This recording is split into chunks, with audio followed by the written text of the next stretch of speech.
You can't just kind of jump in the deep end and be like, okay, you suck at striking, you suck at clinch work, you suck at grappling, let's defend against the knife. That's like kind of an unrealistic prospect. What's up, guys? We are down here training for the first annual, hopefully to be like annual every single year, knife control concepts course down here in Casas Kismet in Costa Rica. It's an absolutely beautiful venue that we got this week.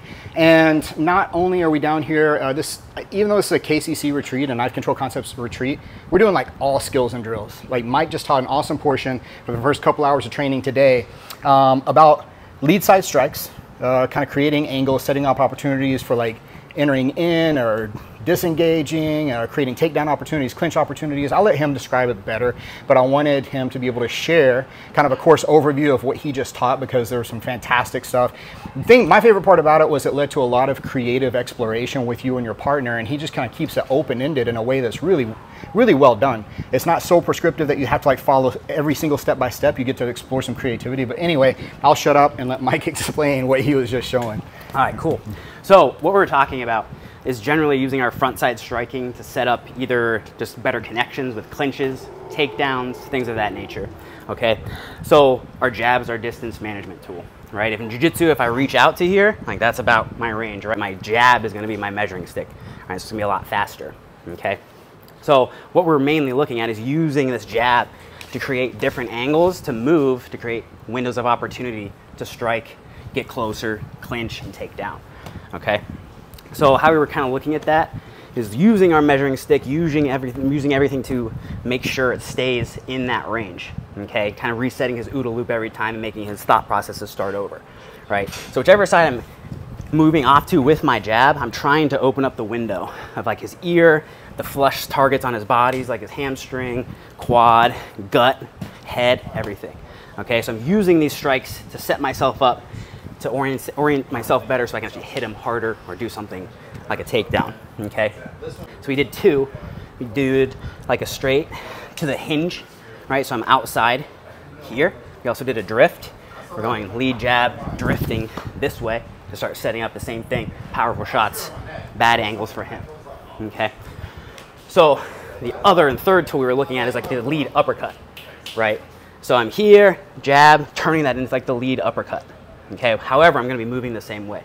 I'm here, boom, moving with that shot, right? If I stay right in front of him, he's gonna follow up, okay? So I'm moving to open up that window, right? I can see his ear, I can see his stomach, I can see his front leg. If I step far enough around, I can get his back leg or both legs, okay? So we're using all of those strikes to just create those angles. So, right, so jab, lead hook, I can blast him, right? Jab, lead uppercut, I can blast him. Right, same thing on the other side. Jab, lead uppercut, I can blast him. The more connected piece we're looking at is using it to get into clinches as well. So we're in here using either the uppercut or the hook, right, to move and get into sort of like a disconnected clinch. When a disconnected clinch like this, I'm outside of his elbows, I have control, right? I can still soften him up, boom, right, to try and break him down and break posture, which will help us with takedowns and stuff here in a little bit, okay? The same thing, even if I'm coming out this side, right? I'm opening up this, I have his head, I have his gut, I have his legs, I have the clinching available, boom. So after that, once we've started to soften him up and break him down a little bit, we can actually start to see his body starting to break posture, okay? So if we're in here, boom, boom, bang, we get a little tighter with the clinch, boom, his spine is starting to break. Okay, it's very good for me. So if I'm in here, I can just start to boom, reach over, guillotine, snap down, take his back. Day one stuff, okay? So boom, boom, boom, getting my connection, softening him up even more, driving over, right? You can start to finish your takedowns from there. Another choice, like when we start to get out to those angles, double legs, okay? We're boom, boom, softening him up, maybe clinching. I'm already connected here, right? If he's starting to rotate back into me, I can drop. It's like the iliac crest or his hip. Drop to the inside leg. Give him the steering wheel and finish a nice clean double. And I can do the same thing on the other side. Boom, boom, boom. Here, I'm connected. Starts to turn back in. Drop levels, drive him over. Finish your double. right? Now, if you're having trouble staying in front, finding angles to the outside, think about trying to take the back, okay? Just like jiu-jitsu, okay? So we're in here, boom, boom, softening him up, giving him the business. I feel like maybe the double's not there. Rotate, grab up, go around to the rear side body lock. Okay, once I'm here, I can start walking him around, giving him little trips here. Today we focus on a mat return. So I just picked him up, misdirected him, put him back down. Right, so I'm here, I'm lifting with my hips, not just my arms. Hips, misdirecting his hips, and kind of turning like a 90-degree frame in my hands. So I'm here. So, rotate. Okay? So then after we started finishing our takedowns, we just wanted to have definitive control. Whether that means you're taking the back with hooks or finishing in a position like mount or side control. So we're in here, boom, boom, softening him up, all the good stuff. Maybe I get down to my double, work to my body lock, finish him, boom, hooks, hooks, seatbelt. Somewhere I can actually start to finish the fight. Or they kind of have a decent reaction, body lock, he starts to rotate one way in or out, okay? Yeah, so here I can fit right into my double again. Body locks and single leg attacks, double leg attacks are married. 2 hours distilled into a couple minutes.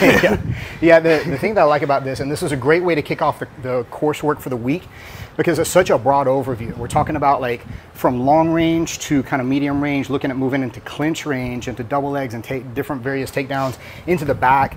And then of course, very last, we didn't spend as much time on solidifying position at the end of it, but instead securing like an opportunity to get to that position, and then looking at, you know, some basic, just very basic fundamentals about solidifying the ground positioning. So as the week continues, we've got, so Mike was kicking it off. I'll be teaching some takedowns in the next day or two, and then Jannetti is going to be teaching some clinch work, more striking stuff, and we're going to eventually start ramping this up until we've hit every single range, all kinds of fundamental skills and drills. They're really good for everybody of all different skill levels that are here at this camp this weekend. And then finally starting to incorporate weapons toward the end, even though this is a knife control concepts coursework. That's why it kind of matches the premise of the whole philosophy of knife control concepts. You have to have these fundamental skills, these foundational things to kind of build off of. You can't just kind of jump in the deep end and be like, okay, you suck at striking, you suck at clinch work, you suck at grappling, let's defend against the knife. That's like kind of an unrealistic prospect. So that's why this approach is really going to tie together really well. And this is going to be a great camp. And hopefully in the future, there's going to be even bigger, better things. It's hard to imagine right now because this is pretty amazing. Yeah. Look up the knife control concepts. Follow us every single place on all the socials so you see all kinds of skills and drills coming out this weekend. I appreciate you, Mike. Thanks, buddy. Follow Mike Cheney, Boom Boom Cheney on all the socials, and keep watching the Night Jiu-Jitsu channel, of course, guys. Thank you. Thank you.